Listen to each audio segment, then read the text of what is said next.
Di situ anehnya ya, aku lihat HP-nya si Rian ini sedang scroll, sedang tap, sedang seperti otomatis tuh. Dia sedang bermain judol. Di situ aku mengurungkan niatnya. Aku pun akhirnya nggak bahas hal tersebut bersama Rian di situ. Lucu banget. Sebenarnya aku waktu itu tertawa lah di dalam hati. Aduh, kok bisa kayak gini sih? Kok bisa sih? Nah, saat itu Rian nggak matikan HP-nya seperti hal biasa lah. Seperti ya biasa aja lah, di sini udah biasa bermain seperti ini.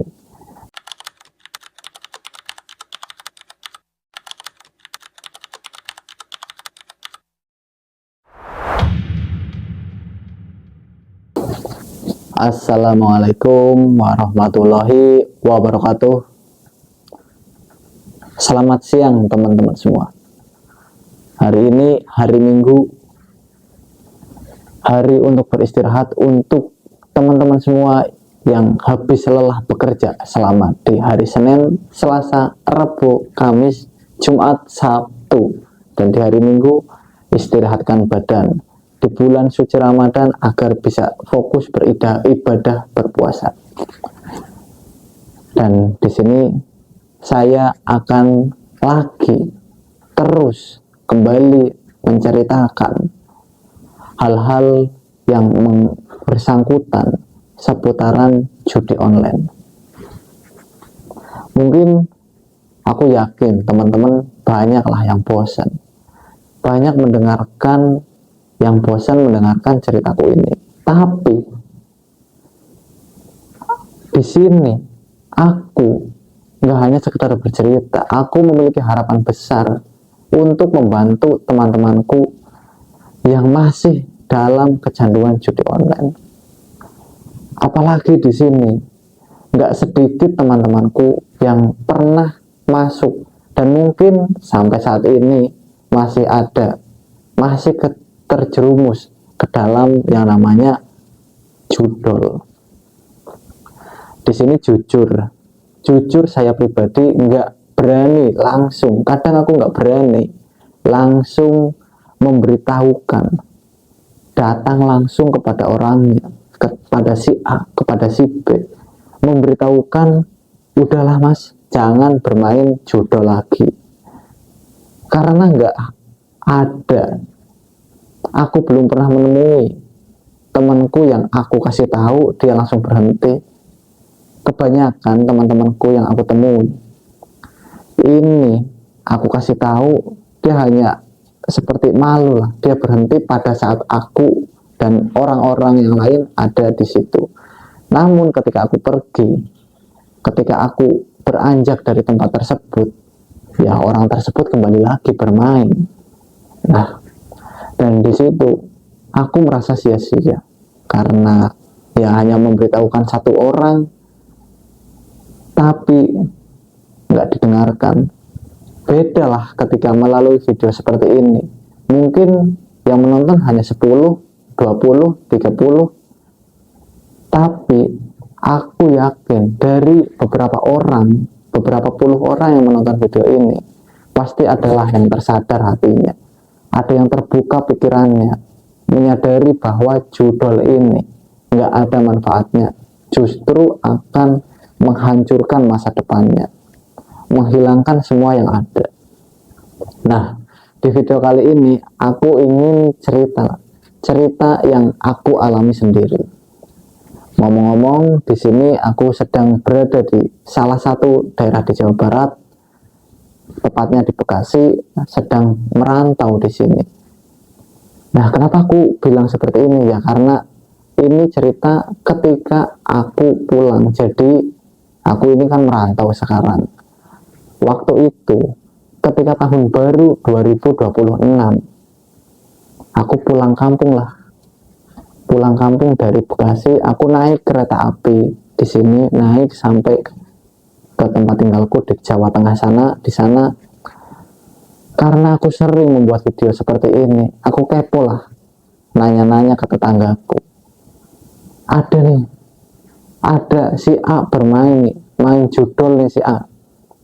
Aku mikir, masa iya sih di desa, di pelosok, di kampung, cari uang aja susah, ada uang pas-pasan buat makan. Pada waktu itu kemarin aku tahu cari uang susah karena di sana kebanyakan orang mayoritas bekerja sebagai petani, buruh tani. Buruh tani teman-teman tahu gajinya berapa? Betul banget, 50.000 dari pagi sampai sore. Bekerja di sawah, garap sawah lah, orang desa mengatakan seperti itu. 50.000 kalau dikalkulasikan buat beli minyak, lauk, beras, yang nggak punya sawah, yang nggak punya stok padi, ini ya hanya ngepres. Nah, cerita lucunya di sini. Saat itu aku langsung datang ke temanku lah. Aku pulang, aku jumpai teman lama nih. Di situ aku ingin nanya sebenarnya. Aku mau bertanya kepada temanku ini. Sebut sajalah nama samarannya Rian. Rian ini temanku lama ketika di kampung. Kita dulu sering lah main obor belut, cari belut kita ke sawah-sawah pas malam hari. Banyak lah. Nah, di situ sekitar habis sore setelah sholat maghrib waktu itu. Karena cuaca cerah, aku ingatlah si Rian nih. OTW lah aku ke tempatnya si Rian yang gak jauh lah. Ya kurang lebih sekitar 15 menit lah perjalanan lah. Ya mungkin kalau nanti Rian ingat cerita ini. Saat itu aku datang ke rumah Rian. Aku ketemulah sama saudaranya, kakak laki-laki si Rian ini. Mas, kamu pulang kapan? Ini pulang liburan tahun baru kemarin. Si Rian ada nggak mas? Ada itu di belakang. Nah, di situ aku setelah salaman, ngobrol-ngobrol, tanya kabar lah sama si abangnya Rian. Aku langsung ke belakang lah ke si Rian ini.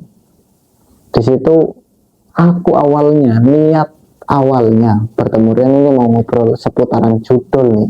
Aku mau bahas nih, di sini ada enggak nih orang-orang yang bermain judi online? Siapa saja? Terus kenapa kok bisa bermain judi online? Nah, aku sampai ke belakang nih.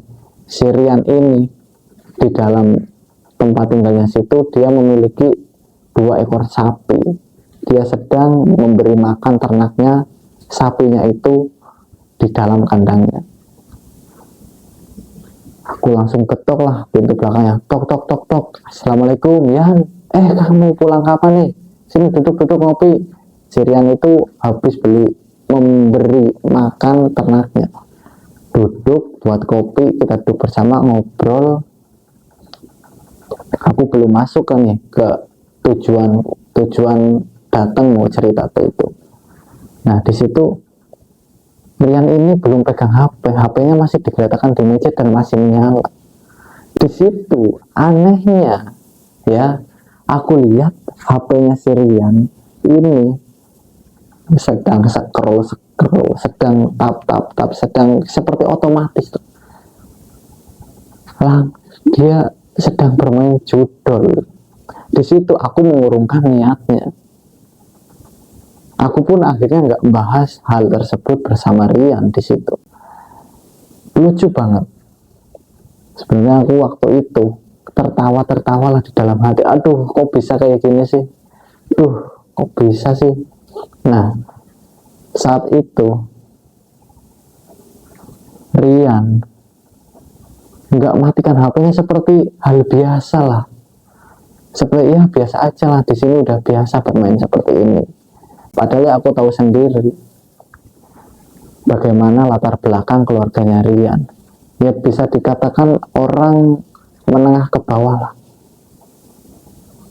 Dia bermain judi online. Yang awalnya aku datang ke tempatnya ingin ngobrol tentang hal-hal seputaran judol, membahas orang-orang yang bermain judol, malah Rian sendiri bermain judol. Di situ akhirnya aku mengalihkanlah topik pembahasan ya seputaran ternaknya saja lah, nggak jadi membahas hal tersebut. Kurang beberapa saat, nggak sampai 1 jam, di situ saya balik lagi ke rumah karena aku memiliki 2 orang adik. Di situ aku ngobrol lah bareng sama adikku, aku cerita, kok si Rian ini main kayak gini sih mas, main kayak gini sih, main kayak judol. Di situ adikku hanya ketawa tersenyum, walah di sini mah banyak nih yang main. Akhirnya di situ adikku pun cerita bahwasanya si Rian ini memang sudah lama bermain judol. Memang bermainnya nggak banyak, dia receh-receh seperti 10.000, 20.000, 50.000 lah paling banter. Di sini aku nggak habis pikir, ternyata judol nggak menyasar ke para karyawan di tempatku bekerja. Oh, nggak menyasar hanya kepada orang-orang yang memiliki penghasilan tetap, penghasilan bulanan, tetapi sampai ke pelosok-pelosok yang sangat pelosok dalam. Orang susah pun, orang nggak punya pun bermain hal tersebut. Di sini Rian, semoga saja menontonlah, lihat videoku ini, dan aku berharap Rian jangan diteruskan. Mungkin karena aku takut kalau aku memberitahunya secara langsung, memberitahukan kepada Rian secara langsung tentang judol, bahaya judi online, dia malah akan tersinggung, marah, dan merusak persahabatan. Semoga saja Rian segera tersadar, terbuka pikirannya, mindsetnya, dan berubah menjadi lebih baik lagi. Saya harap dari video ini nggak hanya seorang Rian yang belajar, nggak hanya seorang Rian yang berubah, tapi teman-teman semua, mumpung belum hancur, mumpung belum seperti orang-orang kebanyakan, yuk mari berhenti, sedikit demi sedikit pasti bisa. Coba bayangkan teman-teman sebelum mengenal yang namanya judol, bagaimana kehidupannya. Ketika memiliki uang 20.000, kita bisa membelikan sesuatu yang lebih bermanfaat, bisa dinikmati bersama keluarga, saudara-saudara, walaupun nggak besar, tapi rasa nikmatnya begitu sangat berarti. Semoga bisa diambil pelajarannya dari videoku kali ini. Terima kasih. Assalamualaikum warahmatullahi wabarakatuh.